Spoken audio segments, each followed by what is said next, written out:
I'm Gabriel reporting from Regent Park TV.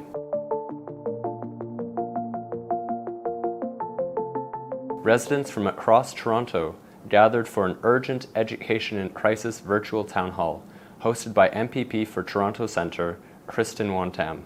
The event brought together a panel of voices, including MPP Jessica Bell, Toronto District School Board Trustee Deborah Williams, Sandra Huh from the Ontario Autism Coalition, and Student Senator Amontaye Mullings. The town hall was organized in response to the Ontario government's recent decision to place 4 additional school boards, including the Toronto District School Board, under provincial supervision. This unprecedented move has restricted the ability of elected trustees to represent their communities, raising serious concerns about the state of public education and local democracy. In Toronto, TDSB trustees were locked out of their email accounts and phone lines, cutting off essential communication with the public. Control of the board has now been handed to Rohit Gupta, a former Metrolinx advisor with no experience in education, who has no public contact information and has yet to address growing concerns from families and educators. TDSB trustee Deborah Williams, who represents Toronto Centre, had previously spoken to Regent Park TV in an exclusive interview. At the town hall, she expanded on that conversation with a presentation detailing how the provincial takeover is impacting students, parents, and the broader community. Here's the full Education in Crisis Town Hall, an important conversation to help keep our community informed, engaged, and ready to act in defense of public education. We welcome everybody to attend this town hall meeting. This is about the crisis in public education in Ontario. My name is Kristyn Wong-Tam. The headliners that many of you are aware of is that we had a crisis, and we have a crisis in Ontario when it comes to public education, chronic underfunding. We have now seen in the headlines lots of activity from the Ford government, removing trustees from their posts, shutting down emails, phone numbers, and what have you. But this is not something that is just today. It is not a current issue. It goes back. And it goes back years of underfunding. And so that's where we're going to head off to. I want to introduce our esteemed panelists who are going to walk us through, the conversation of what they're experiencing today. I'd like to start off by saying hello and a big welcome to our duly elected school board trustee at the Toronto District School Board, and her name is Dee Williams. Many of you will know that she's a parent and a fearless leader and someone who has been bearing the brunt and also fighting the good fight on behalf of the school board, but also fighting for our kids and students. And Dee is going to prepare a presentation for us to just show us very quickly how we got here. So please welcome Dee Williams to our podium. Thank you so much for that, Kristyn. So this is a brief overview of the timeline, the recent timeline. It was mentioned that this underfunding of our public education system goes back decades. There's a brief timeline, from 2018, there was a Financial Accountability Office projection of the shortfalls in funding for our public education system in the magnitude of $6 billion. There was a subsequent analysis of the funding that was released for this upcoming school year from the Canadian Centre for Policy Alternatives, which is looking at, the analysis showed about a $6.3 billion shortfall in funding since 2018. It takes us into an Auditor General of Ontario audit of our board for about 2 years, back in 2023. And some of the recommendations that came out of there, including highlighting that there is a structural deficit at the Toronto District School Board. Go forward, in time, in May of this year, the Minister of Education appointed an investigator to look at the finances at the Toronto District School Board. The investigator came in on May 7th with a deadline of May 30th to provide a report to the ministry. That report was later posted on the ministry website around June 10th, and that investigation made the recommendation of appointing a supervisor based on a financial deficit for the current and upcoming school year. I mentioned in the timeline, I'll also include in the slides some information about Bill 33. Some of our speakers may speak a bit more on that, and you'll get more information on that. It's really an important piece of legislation that's coming up. It was introduced on May 29th of this year and has already gone to second reading. So this legislation is going to make significant changes in the Education Act, including allowing the Minister of Education to basically fast track supervision of school boards. It's not just going to be about the financial health of the boards. Going forward a little bit in the timeline, you'll see that on May 18th of this year, after many meetings, after many public delegations, special meetings set aside for public delegations with regard to the budget process for the upcoming school year, our board did pass a budget and a plan for reducing the deficit within a 2-year period. And that was approved on June 18th. So going forward a little bit more, supervision of the board was announced on June 27th of this school year.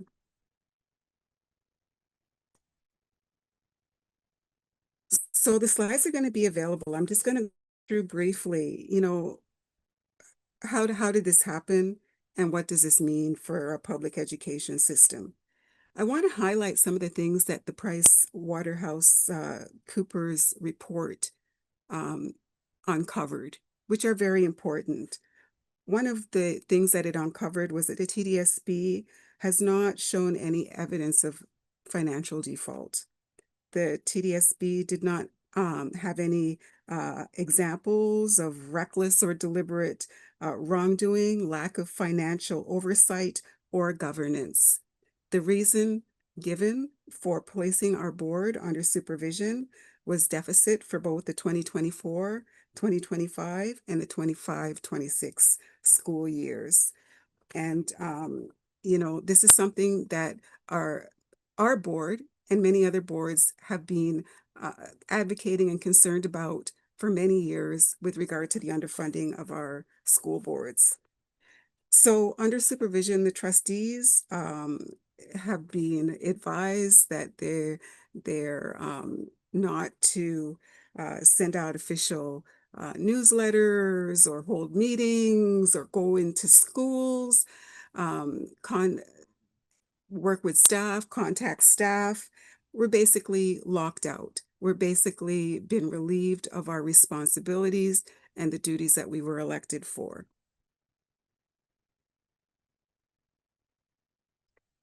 So with regard to transparency and accountability of the supervisor, what can parents, constituents, community members do now if they have questions or concerns where they would have normally would have reached out to their trustee for support? At this point, there's no direct communication or contact with the supervisor. If you email any trustee at the TDSB at this point, you'll get an auto reply. The slides will be shared, but this just gives you a snapshot of the auto reply that you'll receive, that the email account is not being monitored, and all school-related matters, please refer to the parent concern protocol. This is a policy and procedure with regard to how to have your questions and concerns answered. You'll see a snapshot of what it looked prior to supervision and a snapshot of what it looks now in supervision. There's an arrow leading to nothing where previously it was leading to the responsibilities of the trustee. So with regard to the implications, the implications of this, the Toronto District School Board is actually the largest school board in Canada, 4th largest in North America, close to 240,000 students, close to 600 schools. In our area, our ward, TDSB Ward 10, which includes University Rosedale and Toronto Centre, that's 34 schools and close to 12,400, over 12,400 students. You know, sometimes I attend these meetings and I hear from other school boards about how they've got, you know, 8,000 students. You know, the magnitude of this board, the size of this board, it's the largest in Canada. So I just want to point out a couple of things. The funding hasn't kept pace with inflation. Despite claims of historic investments, when schools lose resources, students lose opportunity. The underfunding and budget cuts affect real lives and real futures. The public schools really do promote equity, inclusion, and student well-being. The students develop literacy, critical thinking, and essential skills that builds prosperity in our province, in Ontario, and in Canada. This is a smart investment for all. Investing in public education is a smart investment. Equity is always the foundation of our work. The students of every ability, every disability has the right to education. And that reflects and uplifts them.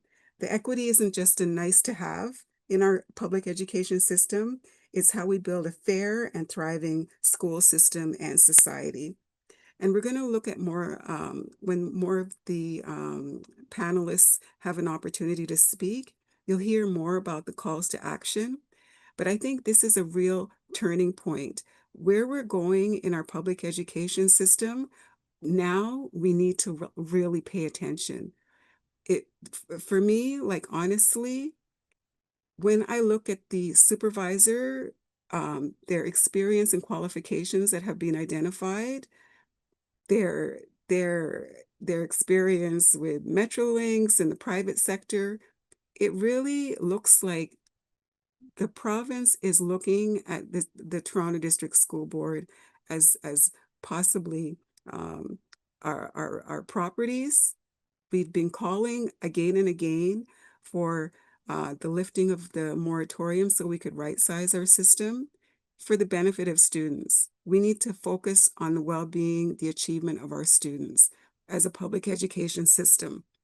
The possibility of privatizing public education, moving to you know, privatizing and let's call it a land grab of of the assets, it's really, really concerning. So I'm going to leave it there. At this point, under supervision, in the slides, you'll see a link. I've provided an email address where folks can get in touch with me during this time. But it's really concerning, the lack of transparency that's happening right now. There is no way to contact the supervisor. There's no, at this point, clarity on the communication plan with regard to the public, the work that needs to be done with our community advisory committees, which there are many of at TDSB. A few of them that I'm co-chair of: the Early Years Community Advisory Committee, the French Student Achievement Community Advisory, the Urban Indigenous Community Advisory, and there is a long list of community advisory committees that allowed for this transparency and engagement at the board level. So the big gaping question at this point is, how is that going to happen under supervision? And I'll leave it there. We'll have opportunity for lots of questions. But at this point, I'm turning it back over to our moderator, MPP Kristyn Wong-Tam. Thank you very much, Dee, and thank you for so succinctly describing the situation that we're in. It's almost a dystopia, and I know it's been a particularly difficult time for you as our elected trustee. I just want to say thank you and hold that space to say that what you've gone through, and all the school board trustees and the superintendent and just the entire board is not simple. Folks, we obviously tonight are focusing on the Toronto District School Board.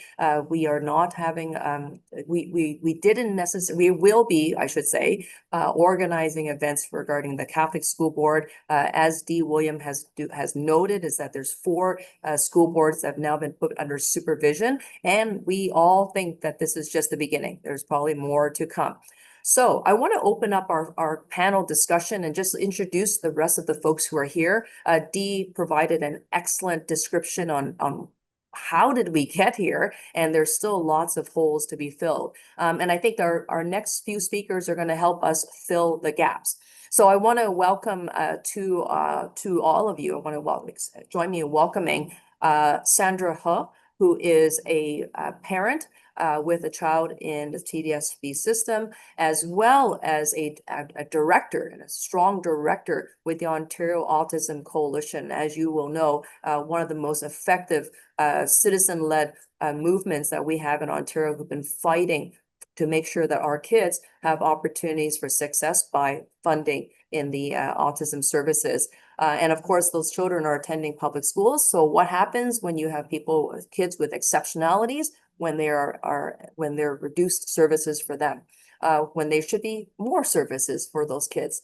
We also have Amontaye Mullings, who is a student senator. You know what? That sounds pretty fancy as a title. So Amontaye is also an elected official.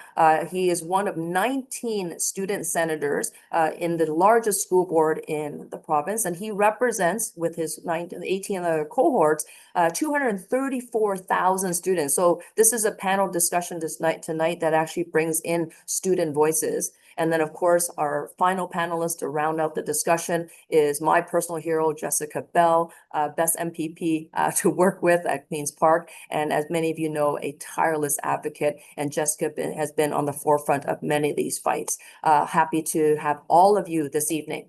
So I'm going to now turn the discussion over to the panel. And I want to kick it off with a question because, you know, I'm going to start off with Amontaye. Amontaye, there's a lot that's being said about the school board.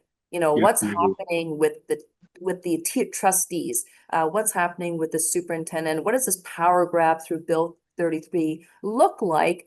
But I want to know, how is this translating into the student population? Because the announcement from the Ford government came down on the last day of school. I was celebrating my kids' graduation from kindergarten, and at the same time, I was mad as heck on this like draconian takeover of the school board. So I was happy and mad at the same time. So how are students responding to this, and what should be the right response? Honestly, even for me, it was quite a surprise. It was a surprise for everybody. Nobody was really exactly prepared for that. And I can confidently say many students actually probably don't even know yet, because it's not something that was like, it's not like we received an email. It was it is very confusing, and it will continue to be very confusing. And from a student senate perspective, it's our role to act as a bridge between the board of trustees and the student body. And without the board of trustees, that leaves us with a bit of a question mark currently. Yeah, no, thank you. And so I'm curious, just to stay on this issue around, you know, students and what do they do about it? So number one, there isn't a whole lot of awareness. It's probably penetrating through as weeks and weeks go on.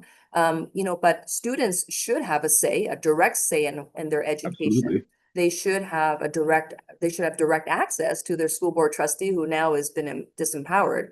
But also, as a student leader, how are you supposed to effectively bring forward those student concerns if you don't even have a trustee to work with? Like, how's this going to happen? Like, mechanically, what can happen?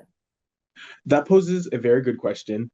And, you know, we're not 100% sure yet. But what I can say is the Student Senate will be continuing to advocate for the students of the TDSB. And that is our job, and we are still dedicated to do that. The election wrapped up in May, and we all met for the first time in June.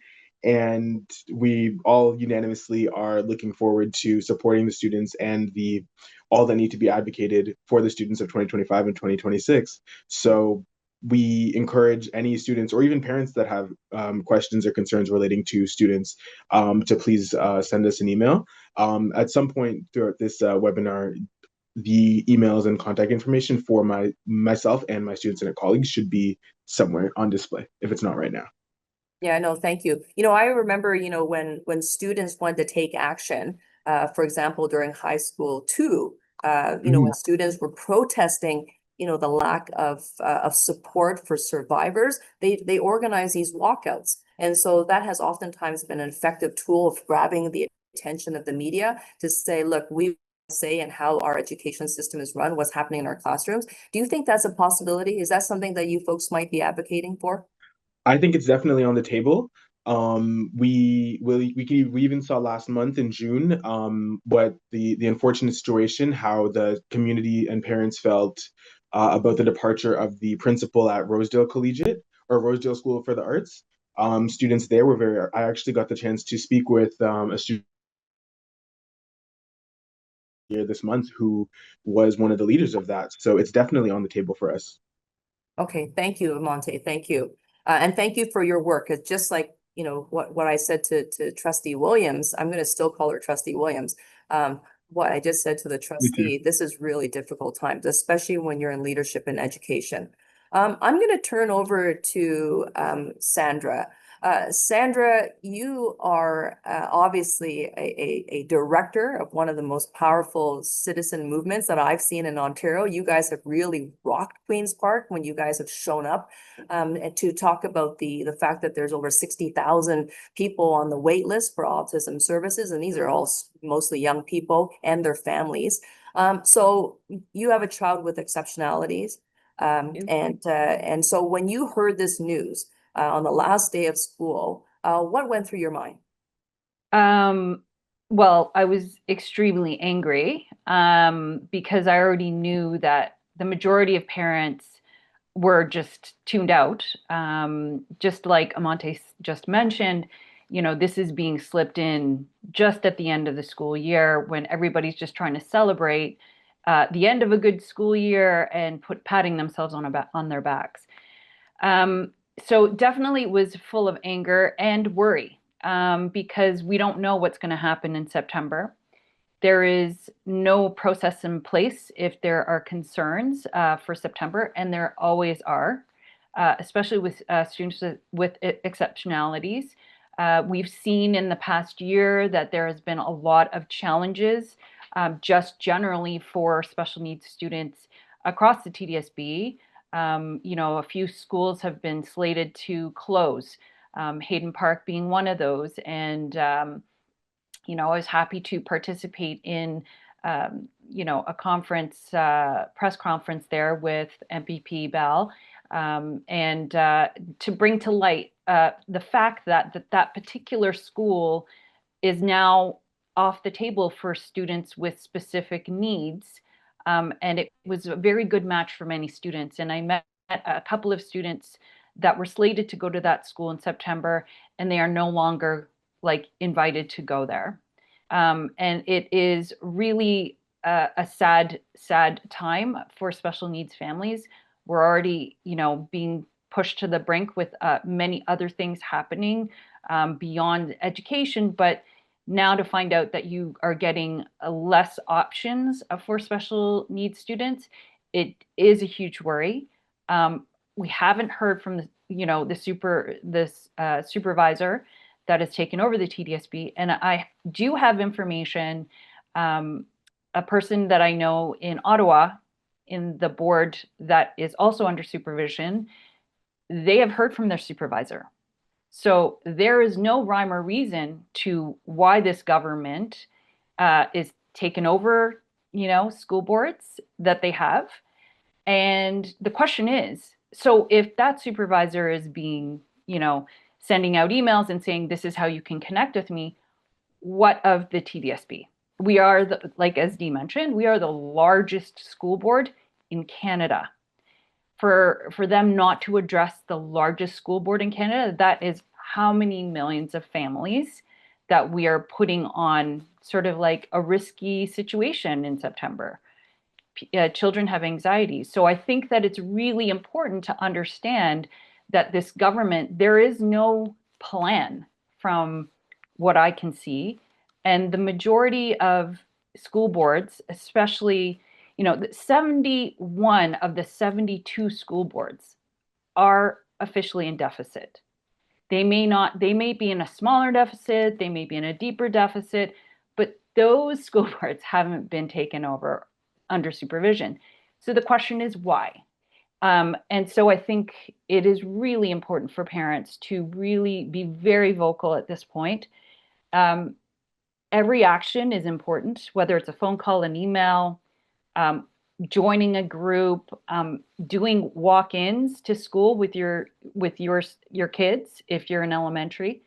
My kid is going into grade 8, so I'm hoping he will help participate in that. I can't guarantee that, but certainly looking forward to students, especially in high school, to become more active, because I think that is not something that this government may expect of students. So I'm really looking forward to seeing what they will do, and I'm happy to support. So Amontaye, we can connect afterwards, and I'm sure we can figure out Absolutely. some grassroots stuff together. Sandra, thank you. And thank you for the courage and patience that you're holding. I recognize as a parent, this is a lot of work on your shoulders, just taking care of your own family, let alone giving your time voluntarily to an organization where you're trying to help and provide voice to so many others. So I have one quick question for you before we move on to MPP Bell. You're clearly not buying the narrative that the government has provided, and I would say that you're probably more informed than many other parents that I've spoken to, because I have spoken to some parents, even locally, who have said to me, "This is a good thing, having centralized control of the school board from Queen's Park, and that that we should all trust the government." So let's unpack that a little bit. What would you say to that parent who you and their son, their children are in the same school, but they've got a slightly different opinion than the one you have? What would you say to them? Sure. I think what is happening, with this centralization of supervision, one of the key areas where it's so worrisome to me as a special needs parent is that, my kid has very specific needs, and like one size does not fit all. And I would say that goes across the board for all students. It's not just special needs students. So where, our elected trustees come in is to help ensure that there are policies in place that create those equitable environments for students. And there is a process involved. Like, there is some accountability when it comes to going up the chain. And frankly, I know parents don't even know the steps going up the chain. I unfortunately know, because I'm a special needs parent. However, I think it's really important that they understand that locally elected trustees are there for localized issues within the school board. They are there to be your voice specifically in your communities. If we have a supervisor that is just overreaching everybody, they don't really care about what's going on with you at your school, but your trustee does. And I've seen D in action, and I don't really fully understand why parents aren't questioning, why does there even need to be a takeover? Like, this doesn't make sense. Is the system perfect? No. I think that there's a lot to improve on. However, there were processes in place to get your voice heard, and now we have zero. And that is really worrisome. And like the fact that Ottawa has the ability to contact their supervisor and we do not, that's a big no in my eyes. If you're going to do it there, do it here. Yeah, no, thank you, Sandra. And I think, you've hit the nail on the head, is that, the government is doing these things to the school board, but also it's happening to students, it's happening to parents. And we have to figure out by the end of this evening, what is our response, including what do parents do, because they have a lot of political power here. Yeah. Jessica Bell, my hero, friend, listen, You and I sit in the trenches at Queen's Park. Sometimes it feels like we're kind of, in this tunnel. We see bad things happening from this government, and we raise the alarm bell and say, hey, everybody, this bad, horrible piece of legislation, Bill 33, just came through, and it's draconian, it's anti-democratic, and it's going to empower the government to centralize a lot more control and take away parental say and, student voices. So Jessica, let's, I want to ask you, what do you see happening with Bill 33? Because it's going to be tied into what's happening with the school board right now. So when we're talking about Bill 33, there's two pieces that I see there. There's the ability for the minister to take over, much more quickly take over school boards. And then that's twinned with this other power they've given themselves, which allows them to decide what schools they want to sell off, and they can decide who is the buyer of those schools. And the reason why these things are a problem is because I fear that the new supervisor is going to decide where we should close school A, B, and C, close them with little supervision, and then sell off that land to the highest bidder, or maybe, I'm being cynical here, a developer that has contributed to the PC party's re-election campaigns. And the challenge with that is once that land is gone, we never get it back. And if we do try and get it back, it's going to be prohibitively expensive. And the additional challenge with that is we need to keep in mind that Toronto is a growing city. We are estimated to build another 285,000 homes in our city over the next decade. And many of those people who'll be moving in will be families with kids, and these kids are going to need to go to a local school. So there needs to be a lot of thought put in place into how we're growing, and that includes making sure that the schools that we have are schools that will continue to operate in the future. So Yeah. that's where I'm very concerned about. And selling off schools, one of the biggest issues there is that it doesn't address the root cause issue that we've heard the other panelists talk about tonight, which is that the province does not give enough money to our school boards for them to deliver on the programs they are legally required to deliver to educate our kids. There's a deficit that was created by the province, and it's not going to go away by any of these new bills that the province has introduced. So that's what I'm worried about. Yeah, no, thank you, Jessica. And I think, you put a finer point to really the problem, but also the process. So Bill 33 has not passed. It is that bill that is going to really pump up the jam for the government with respect to super speed power or takeovers. Sandra has said 71 out of the 72 school boards in Ontario are running some type of deficit, but yet they only place 4 under supervision. The Ford government has recently appointed Mr. Rohit Gupta to a former Metrolinx advisor who lacks any experience in education. But despite the fact that he's got no background in education, he's now, basically running the school board here. And so Jessica has MPP Bell Jessica has just pointed out that, this is a government that's laying the foundation for bigger action to come. And all of this is happening under the guise of financial supervision for a school board that has been found to not have any financial wrongdoings. So Jessica, can you tell us, just very quickly in a minute, what can parents do about it based on what you're seeing? What's the impact here? What can parents do? Well, I think it's important to keep in mind that having the provincial government take over school boards is not going to solve the very real issues that our kids are facing. And it's important for all of us, parents, educators, students, to really focus on the solutions when we're communicating with people about what's actually going to improve our schools.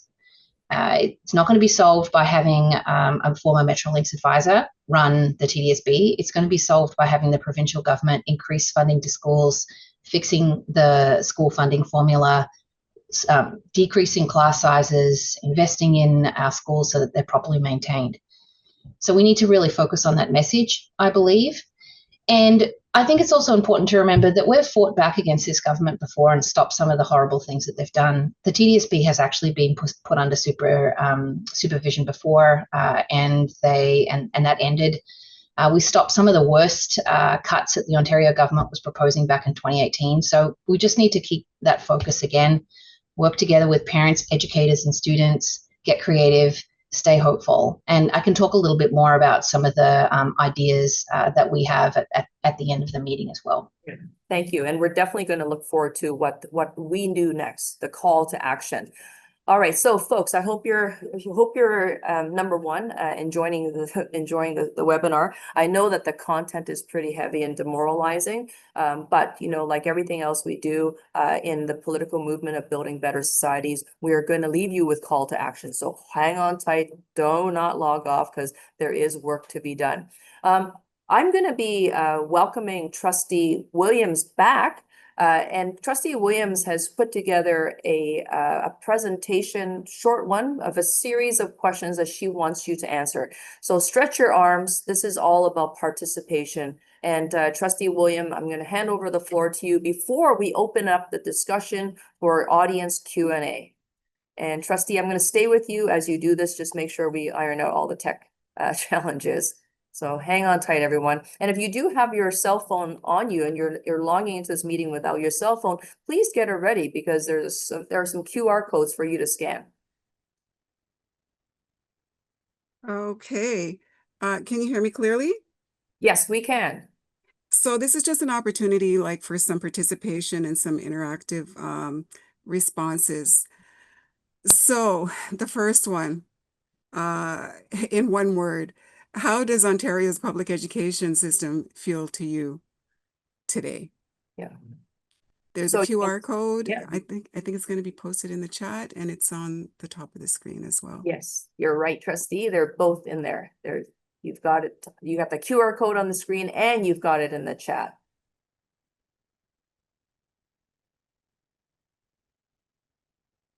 Okay. Pretty powerful emotional words there. Sabotage, crisis, it's messy, failed, under attack, broken, weak, drowning, disgusting, collapsed, overstretched, demoralizing, getting worse and worse, weak, attacked. Yeah. Okay. Sorry, guys. I mean, you're speaking emotional truth to the situation. And thank you, Trustee, for bringing us that. Yeah, Go ahead. those are, so the next interactive question, just to get a sense of, you know, what's one word that would describe what you believe students need to reach their full potential in TDSB schools? Yeah, so you can scan that QR code, or you can click the link in the chat. Can I also throw in an answer for that question personally? Yes, student voice is what we need to hear. I would say as I've gotten older as a student, it's become more and more apparent to me that some people, the provincial government, tasked with making decisions relating to our school boards and our everyday school lives, haven't been to school in years. Some people within our provincial government actually have never even set foot inside a public school as a student, at the very least. And Yeah. so I would really ask as a student that those making those decisions, stakeholders, whether in later on down the line, whether it be trustees again or likely this appointee, actually come to schools, consult with students, consult with principals, even vice principals, actual teachers. Teachers spend 7, 8, 9, 10 hours a day in schools with classrooms, and I don't think, like, based on talking to teachers and students, I don't think that the people who are actually spending time in schools have been consulted enough. So that is something that I would ask for. Yeah. Yeah, that's very important. Thank you, Amontaye. And Trustee, you had I've moved very quickly. I was going to read off some of those words, but I think audience members who are paying attention, you will recognize that, you know, there's a number of resources, all one-word resources that you shared. Thank you for sharing. And thanks everyone for participating. This is a great exercise. And just, you know, the simple question, do you believe Ontario schools and TDSB, you know, receive enough provincial funding to meet student needs? Yes, no, not sure.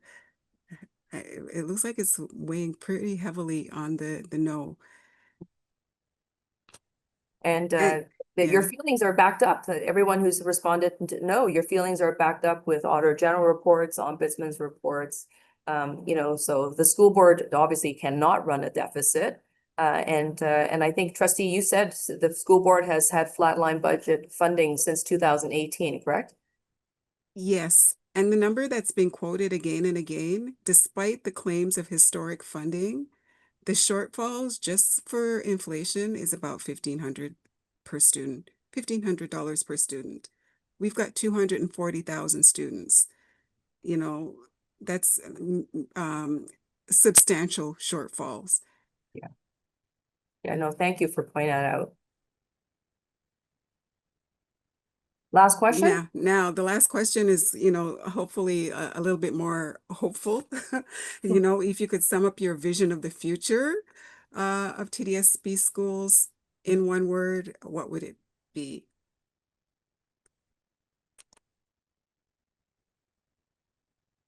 One word. This is Trustee, this is hard. I mean, I would not want you to be my teacher sending me these test questions.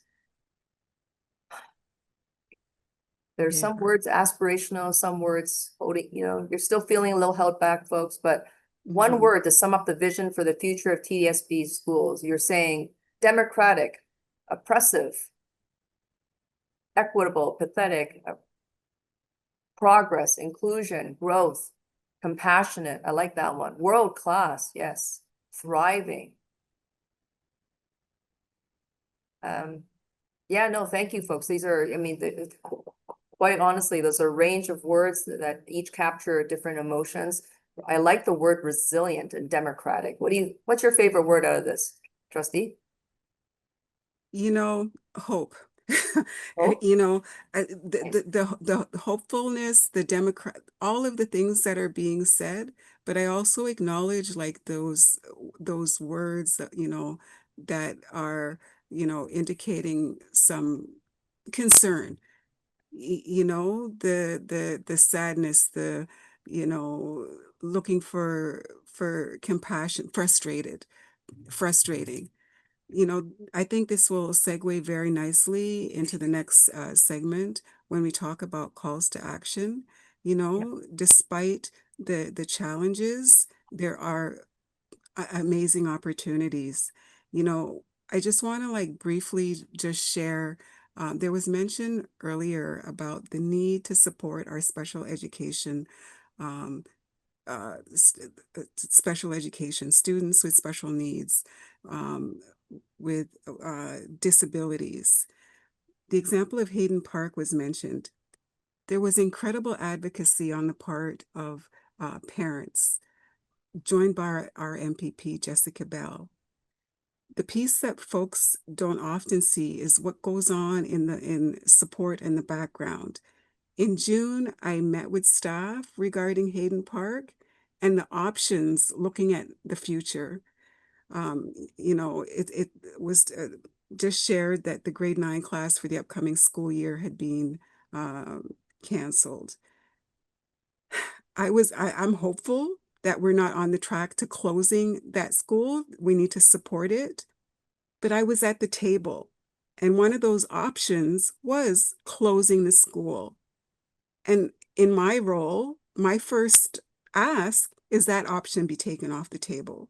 So that meeting was in June. The next one was scheduled for August. In the meantime, we're under supervision. So now I'm out of the picture. So I'm not actually at the table advocating for the supports needed for that incredible school that does, amazing work to support vulnerable students, vulnerable females, transgender and non-binary students. There's also Beverly School that serves our most medically fragile students in our system. Those are the kinds of things that we actually need to like fight for and support in public education, the caring adults in every school. I could go on, but I know our time is short. And I think the next segment is going to be speaking to the calls to action, which are incredibly important at this juncture. Thank you, Trustee. Thank you for your steadfast advocacy. As I mentioned, your patience and resilience. And I could hear from as you speak, how important public education is to you. So Trustee William is correct. Pretty soon we're going to get to the call to action. But before we do that, I promised you that we would open up the floor for discussion.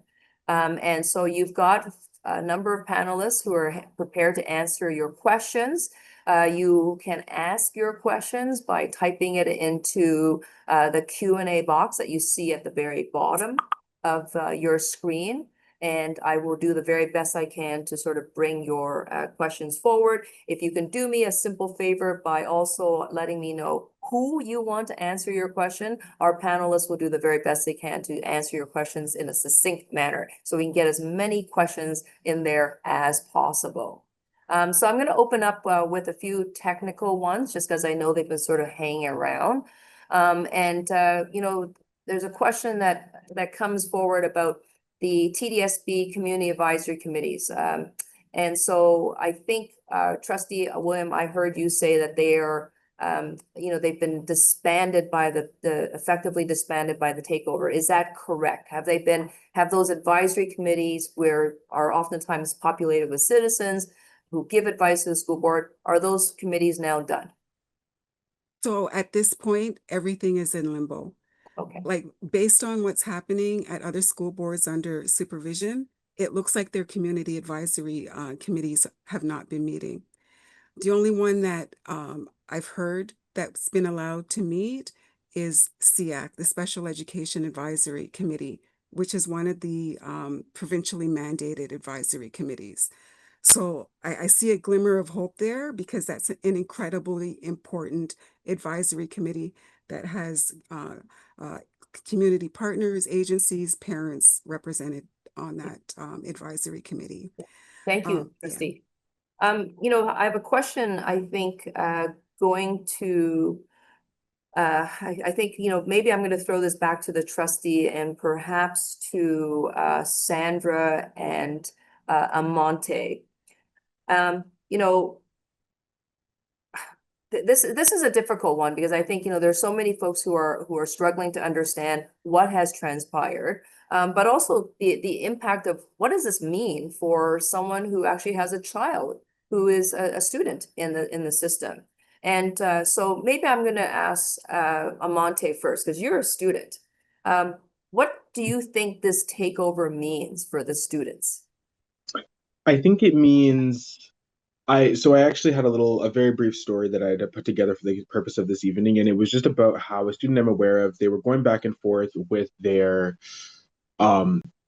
principal and a principal at the homeschool in their catchment area, and they weren't being allowed to do their in-area attendance.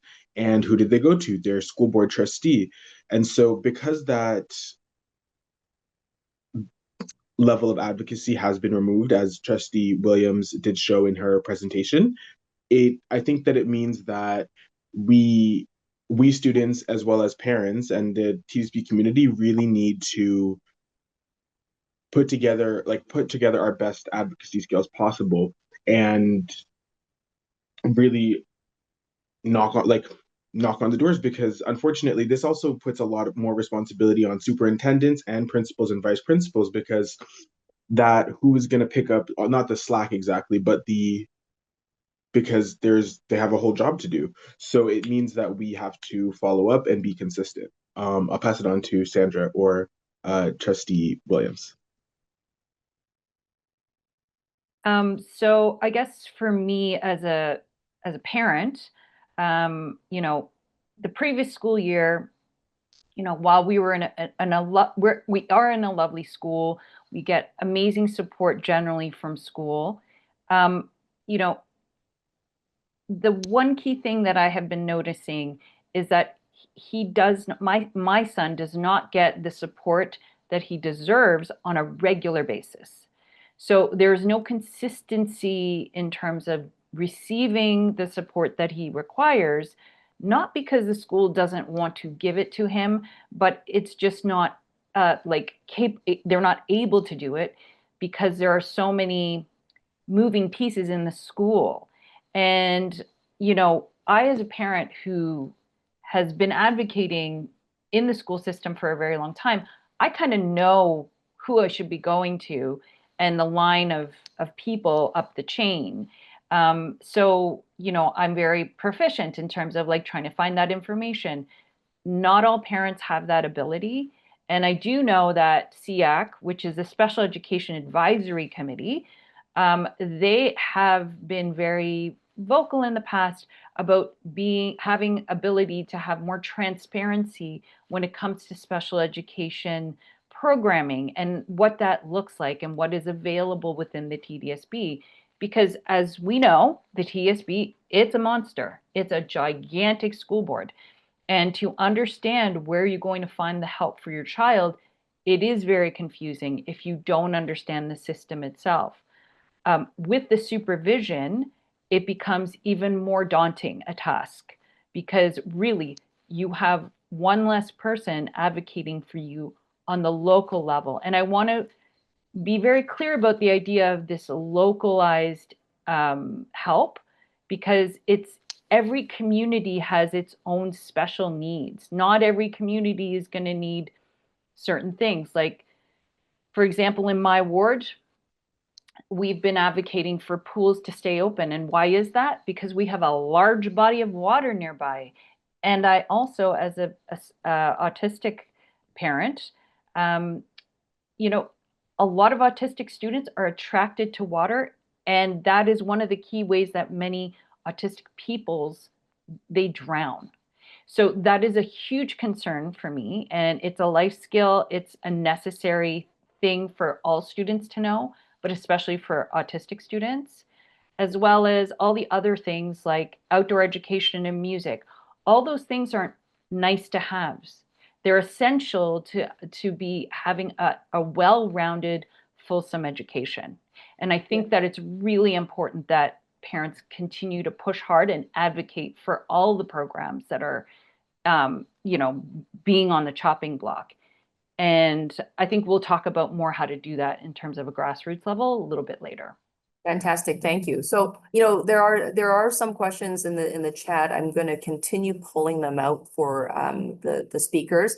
And, you know, we have not actually brought in the voice of teachers. I mean, a lot of stuff is happening to the students, but they're also, you know, in the classrooms are teachers, ECE workers, special assistants. So I'm going to take a question from a teacher. We have a question from a teacher in Hayden Park who has said, you know, they cannot, quote unquote, criticize my employer. So they would like to know, as an educator, how can they be an activist and advocate around this issue within the confines of the rules? So I guess Trustee Williams, this might be heading to you, because I suspect you deal with a lot of educators as well here. So how do teachers get their voices in this so they can help fight back?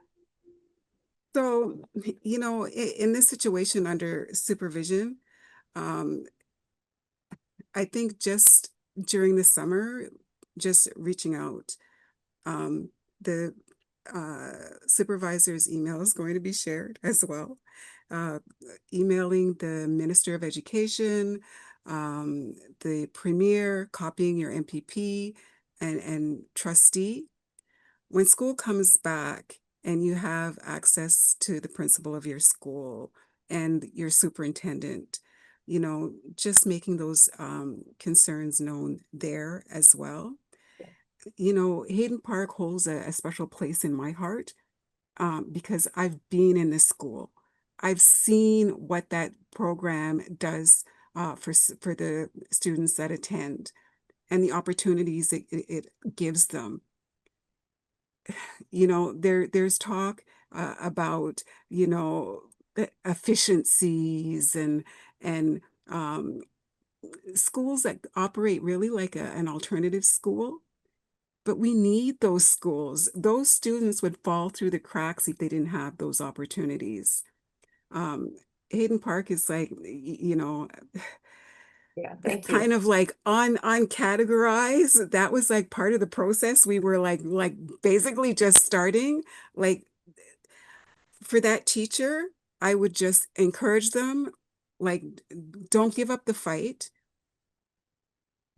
there are different ways and many ways to go about it. The advocacy, when the press conferences were happening and the walk-ins were happening, the parent advocates, the parents and the students were there with their signs speaking to the media. The local MPP, MPP Jessica Bell was there. So all of that, I think it has to continue. It needs to get amplified, to be honest. So let's talk about alternative schools for a second, because there is a question in the Q&A from a parent who wants to know, what does this mean for alternative schools? And I think, in this case, the special programs that we see that a lot of students who have exceptionality need, and we're focusing on this because there has been very specific concern for parents who really need to make sure that the system works for them. Some kids do thrive under any circumstance. That's not mine, but many kids do need extra help. And what we've seen now is that in Ottawa, they have closed alternative schools. And so the question might be for us, the panel, this panelist here, is it possible that the TDSB would also, under supervision, close these alternative schools and other programs, all without parental student input? Because that's really at the core of it. I think it's a real risk. Yeah, It's okay. a real risk. Yeah. Sandra, do you think this is a risk, or do you think parents can push back and stop it? For sure. I think anything is possible at this point. So I think that it's important for parents to understand nothing's definitive right now. And now is the time to really speak up and speak very loudly and clearly about what it is that you want or need for your student and for all students.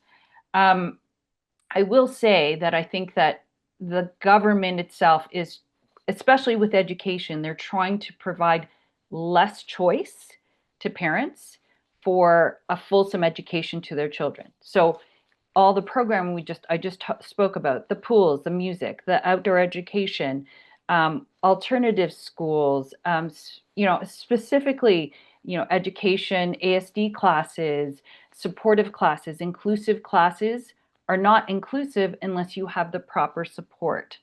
And so I think that it's really important for parents to understand that now is the time, really now is the time to speak up. Speak up clearly, loudly, frequently, and as many times as you can. To the teacher, I know it's frustrating, especially to those super compassionate, caring teachers out there that are just trying to do the best they can for their students. I want to say that many parents recognize how hard you guys are working for our kids. And we are sad to see you have to suffer under this supervision. But I will say that there are other movements. You can join grassroots, movements, like there is Fund Our Schools, which is unions, teachers, parents, students, all talking about their experiences within our schools and how they better to fund our schools, why it should be funded better, and the effects of the lack of funding in our schools. There's also other grassroots. We have I'm part of another advocacy group called the Toronto Education Advocacy Network. It's a very long name. It started in the East End, but it is slowly growing to include across the city. So I encourage everybody I can certainly provide that information. Yeah. As well as, join any grassroots like groups that you can. Make one yourself in your own school. Like there isn't a thing that says you can't do that. And I would encourage parents to do that. Talk to each other why you think that you should be calling Doug and saying, hey, cut this out. This is ridiculous. My kid needs support and you better give it to them. And the more voices that say that kind of, demand, it's a demand. Our children deserve better. So I encourage everyone, including teachers, teachers are parents too. My husband is a teacher as well. And I hear just heartbreaking stories about him trying to help students, and he's got 10 students with IEPs in his class. Like, it's a little bit crazy. So I do encourage, even though you feel that it's going into a vacuum of nowhere, it's not. Thank you very much, Sandra. Those are words of inspiration. And I like the fact that we're ending on some hopeful messaging. I want to ask a question and bring Jessica Bell into this discussion, because there are some that are, I think, best suited maybe in the MPP's lane. So MPP Bell, there's a simple question about how is this even allowed? Like, is this legal? Can the government do this? Because Bill 33 hasn't passed, but they have made an announcement that they're taking over the school board, then effectively started to shut things down. So number one, the legality of all this. Can they start tiling the doors? And then two is like, when it comes to protests, the city of Toronto has just created these sort of bubble zones, which limits protests around certain places. And this includes places of worship, daycares, and schools. So what happens if it's students and parents who are protesting the actions of the government, but the action is taking place in front of a school?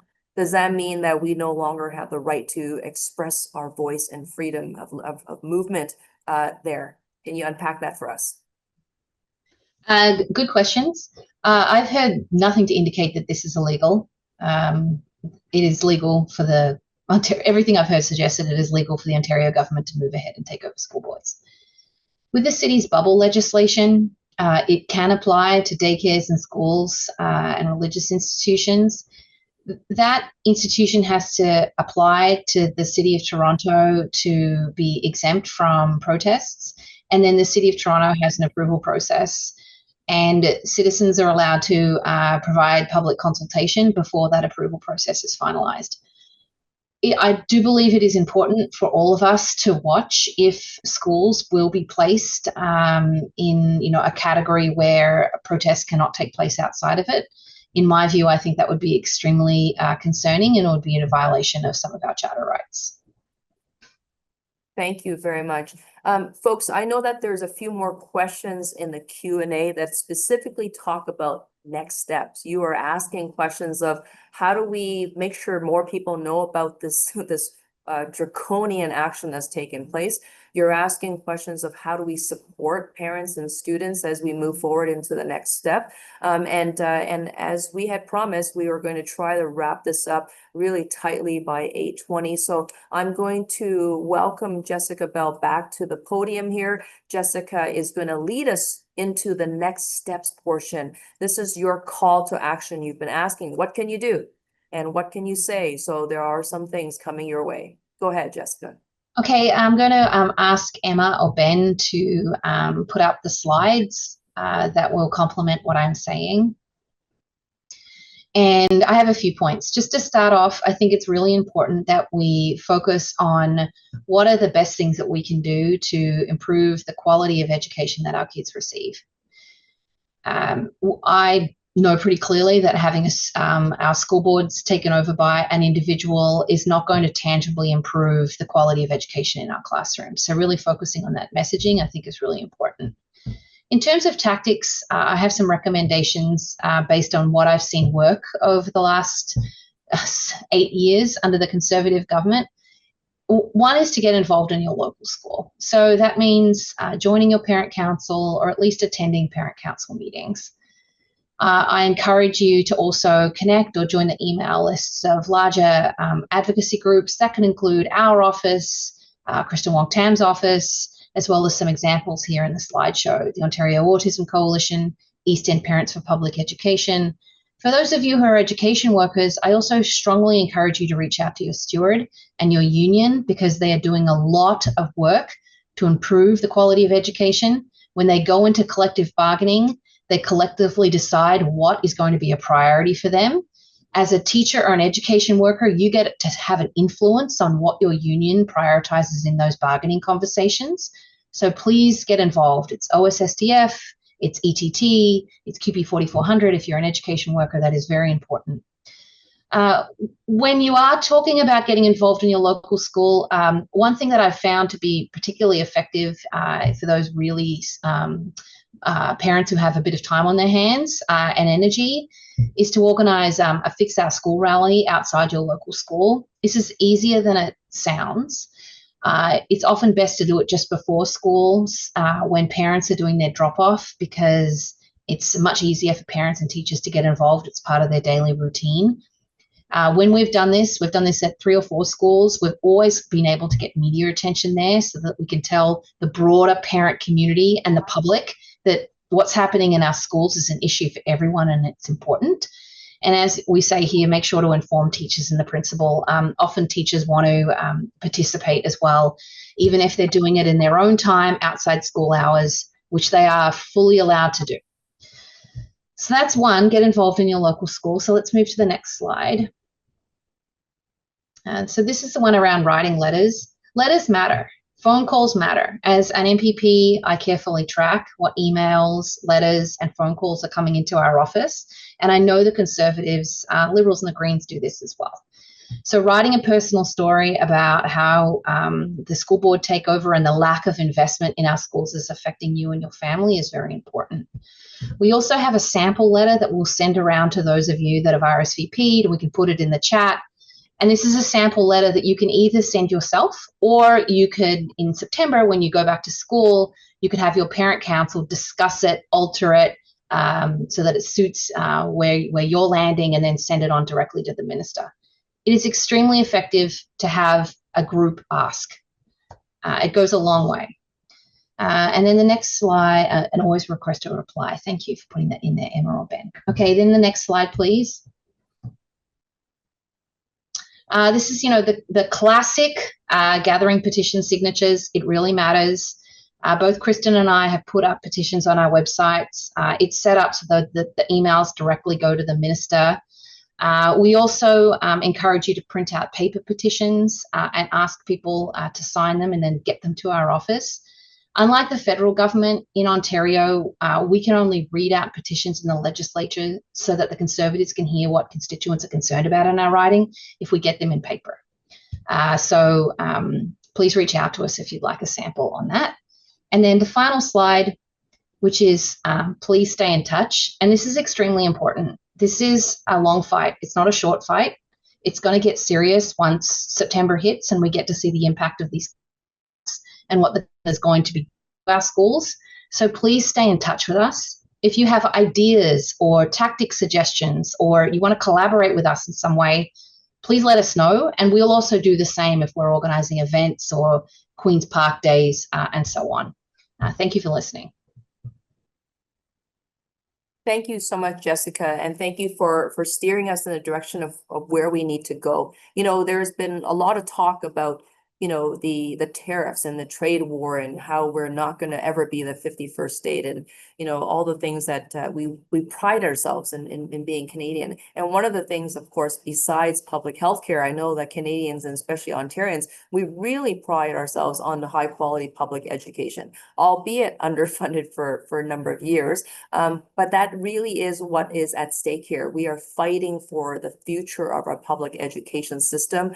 We do not want to be a charter school system, and we do not want to see the privatization of education, as we've now seen quite openly with healthcare. And so, folks, thank you so much for all of you tuning in. There's so much more to do, and I want to thank our esteemed panelists for their contributions to today's meaningful discussion. I want to thank MPP Jessica Bell, always being a fantastic political partner of mine.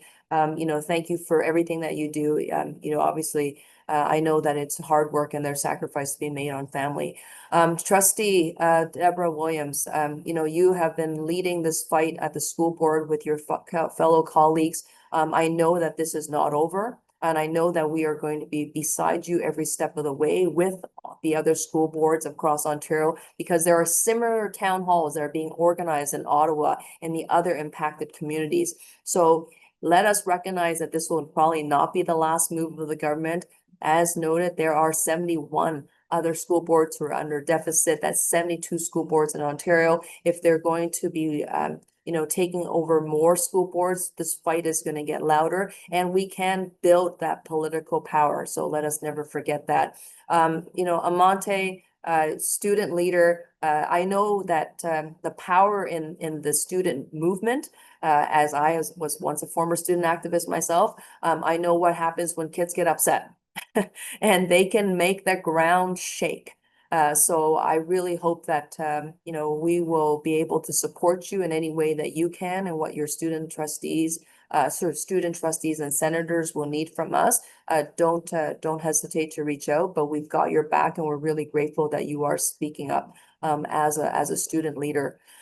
Sandra Oh from the Ontario Autism Coalition, what can be said for all the work that you folks do day in and day out? It's not easy being a parent. Lots of folks on this call are parents, but a parent with a kid with exceptionalities, I know that's hard. So thank you for all that you're doing. This fight is not over, folks. Bill 33 has not passed. Let us remember, Bill 33 has not passed. So when the House resumes, and that is October the 20th, I suspect that there will probably be that same week of the House resuming, a very large protest on the lawn. So not only do your emails matter, your phone calls matter, let's make sure our physical bodies are there at Queen's Park to be counted. For those who provided questions in the chat and they haven't been answered, if you would like us to give you a call, sometimes we just sort of run out of time. I know a few of you had questions that were so specific. So let us know and we will probably give you a call or reach out to you to have that phone call. Thank you to everyone for participating. Slides will be available should you need it. We will be able to share all these links if you need them again. Reach out to our office. We'll send you everything you need. We will amass the tools so therefore you can be an effective warrior for public education alongside with all of us. That brings us to the end of our webinar. We are entirely on time. I want to say thank you to each and every single one of you for all your hard work and your passion, and please be safe. Don't forget to like, share, subscribe to our YouTube channel, and visit us on all our social media platforms. Please visit our website for more information.